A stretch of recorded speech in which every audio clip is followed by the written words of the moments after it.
আমার বলটা দেখেছো? একটু খেলবো তা খুঁজে পাচ্ছি না। দেখ কোথায় রেখেছিস। কতবার বলি নিজের জিনিসগুলো গুছিয়ে রাখতে, তা তো রাখবি না, খালি এখানে ওখানে ছড়িয়ে রাখবি আর খুঁজতে হবে শুধু আমার। ও মা, এটা কি? পেঁয়াজের থেকে এসব গ্রিন গ্রিন কি বেরিয়েছে? ঘাস নাকি? আবার তুমি এগুলো কাটতে বসেছো? এগুলো তো বাজে পেঁয়াজ, এগুলো দিও না। আরে না না, এগুলো ঘাস নয় রে, এগুলো পেঁয়াজের থেকে গাছ বেরোচ্ছে।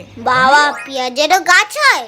হ্যাঁ হয়তো, এই পেঁয়াজটা মাটিতে পুঁতে দিলে এর থেকে আরো অনেক পেঁয়াজ হবে। ও মা, আমি তাহলে এই পেঁয়াজটা নিয়ে গেলাম।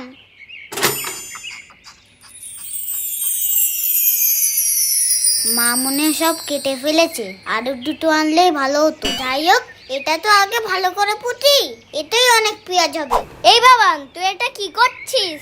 এই তো পেঁয়াজ গাছ পুঁতছি। এ দিয়ে কি হবে? দেখবি এতে অনেক পেঁয়াজ হবে, সেগুলো আমি বড় হয়ে বিক্রি করব। তাহলে আমাকেও দিবি তো কটা, আমিও বিক্রি করব। হ্যাঁ, তোকে তো দেবই। তা তোর এই পেঁয়াজ হতে কতদিন লাগবে? এই তো দেখবি কালকেই বড় হয়ে যাবে।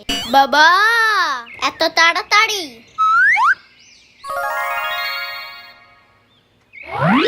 এ বাবা, গাছ তো বড়ই হয়নি।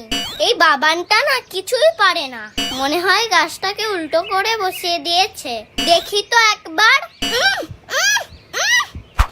তুই এটা কি করলি? আমি তো পেঁয়াজ দেখতে এসেছিলাম, কিন্তু একটাও তো পেঁয়াজ হয়নি। উল্টো করে বসালে কি আর পেঁয়াজ হয়? আমি তো ঠিক করে বসিয়ে দিচ্ছিলাম। তুই বেশি জানিস, এটা এভাবেই বসায়। তুই এটা না তুললে আমার এতে কত পেঁয়াজ হতো বলতো? তুই মন খারাপ করিস না বাবান, দাঁড়া আমি এক্ষুনি আসছি। আমার আর পেঁয়াজ বিক্রি করা হলো না।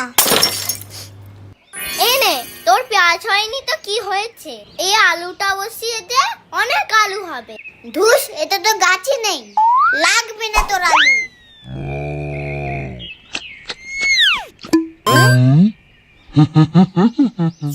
যা, তুই আলুটা চার কোলে ফেললি।